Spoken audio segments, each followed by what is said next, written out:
Assalamualaikum warahmatullahi wabarakatuh. Waalaikumsalam warahmatullahi wabarakatuh. Bismillahirrahmanirrahim. Nahmaduka ya man awdahta lana subulal hidayah wa azahta an basairina izawatal giwayah wa nusalli wa nusallim ala man arsaltahu syahidan wa mubashiran wa nadhira wa da'iyan ila Allah biisnihi wa sirajan munira. Amma ba'du. Syukur alhamdulillah kita masih dapat berkumpul di tempat yang mulia ini untuk melaksanakan salat Isya berjamaah dan salat tarawih bersama.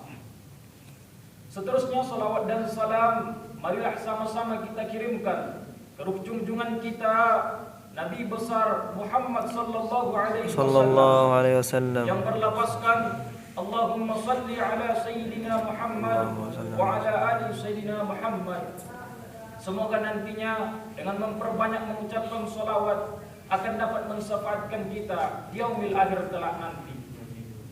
Hadirin saudara-saudari yang kami muliakan. Astagfirullah. Hadirin yang saya muliakan. Kepada saudari. Pada malam ini kita akan membicarakan tentang salah satu orang yang akan mendapat naungan langsung dari Allah di akhirat nanti. Siapakah orang itu? Suatu saat nanti alam ini akan hancur, sehancur-hancurnya. Bumi gempa, gunung meletus, air laut tumpah ke darat, langit-langit bertabrakan, angin topan bertiup, lalu semua yang bernama hidup mati. Malaikat mati, hewan mati, manusia wafat. Untuk kemudian dibangkitkan di padang mahsyar. Pada saat bangkit itu, tiap orang akan dimintakan pertanggungjawaban jawab tentang apa saja yang telah ia perbuat di dunia ini. Rasul mengajarkan ada 7 golongan manusia. Ketika orang lain bingung, dia tenang-tenang saja. Orang lain panik, dia tenang-tenang saja. Kenapa? Karena telah mendapat perlindungan langsung dari Allah. Siapa mereka? Di antaranya Imamun Adil. Ini yang akan kita bahas. Siapa itu Imamun Adil? Pemimpin yang adil. Kenapa pemimpin? Karena pemimpin perbuatannya banyak imbasnya kepada orang banyak. Kebaikannya akan berpengaruh kepada orang banyak. Kesalahannya pun akan berpengaruh kepada orang banyak. Pemimpin adalah imam. Dan imam adalah contoh. Pada dasarnya tiap kita adalah pemimpin. Wa idh qala rabbuka lil malaikati inni ja'ilun fil ardi khalifah. Dan ingatlah ketika Tuhanmu berfirman kepada para malaikat, sesungguhnya aku, kata Allah, hendak menjadikan seorang khalifah di muka bumi ini. Secara umum yang dimaksud khalifah di sini adalah pemimpin. Jadi walaupun kita kecil, mungil, hitam tapi manis, kita adalah pemimpin. Tidak pandang bulu apakah kita seorang pejabat, konglomerat atau penjual obat sekalipun, kita adalah pemimpin. Kullukum ra'i wa kullukum mas'ulin an ra'iyatihi. Tiap kamu adalah pemimpin. Dan tiap-tiap pemimpin akan dimintakan pertanggungan jawab tentang apa saja yang telah kita pimpin. Hadirin yang saya hormati dan yang saya muliakan dan kadang saya rindukan. Ada satu tokoh bernama Khalifah Umar bin Abdul Aziz. Ketika terpilih secara aklamasi menjadi pemimpin, menjadi pejabat tinggi, menjadi presiden, ucapan yang pertama keluar dari mulutnya, inna lillahi wa inna ilaihi raji'un.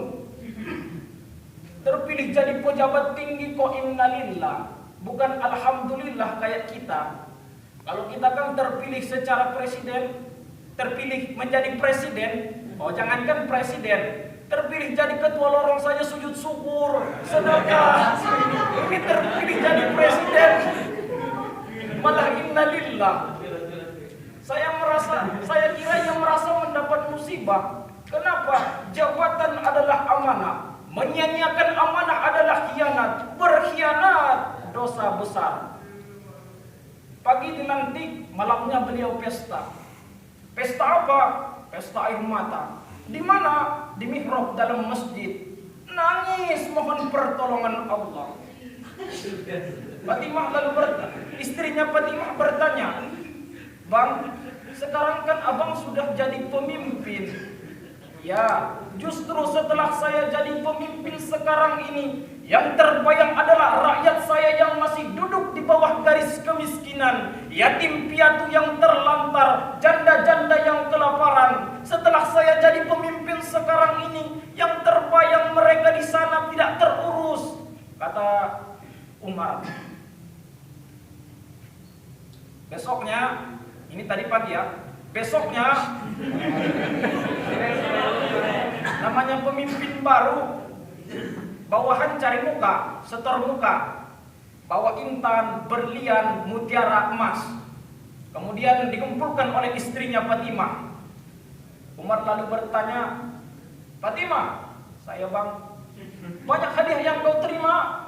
"Banyak bang, intan, berlian, mutiara, emas." "Kau senang itu?" "Tentu saya senang bang, namanya juga wanita," kata si Fatimah. "Kalau kau senang itu intan, berlian, mutiara, emas, kau boleh kumpulkan sebanyak-banyaknya dan besok kita cerai." Fatimah bingung. Namanya Fatimah kan, Fatimah orangnya orang yang beriman, soleha. Fatimah lalu berkata, "Bang,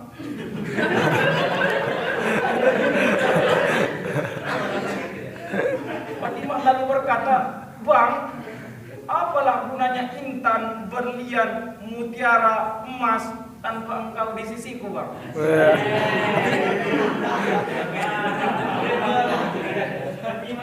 Jadi gimana? Dijual? Jual saja, jual. Yang nyata-nyata hak pribadi masih dijual untuk kepentingan rakyat. Ini kadang-kadang kita yang nyata-nyata hak rakyat masih diambil untuk kepentingan pribadi.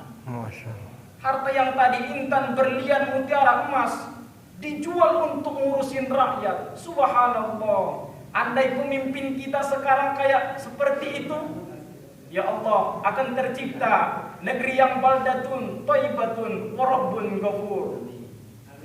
Hadirin yang agak tersenyum sedikit,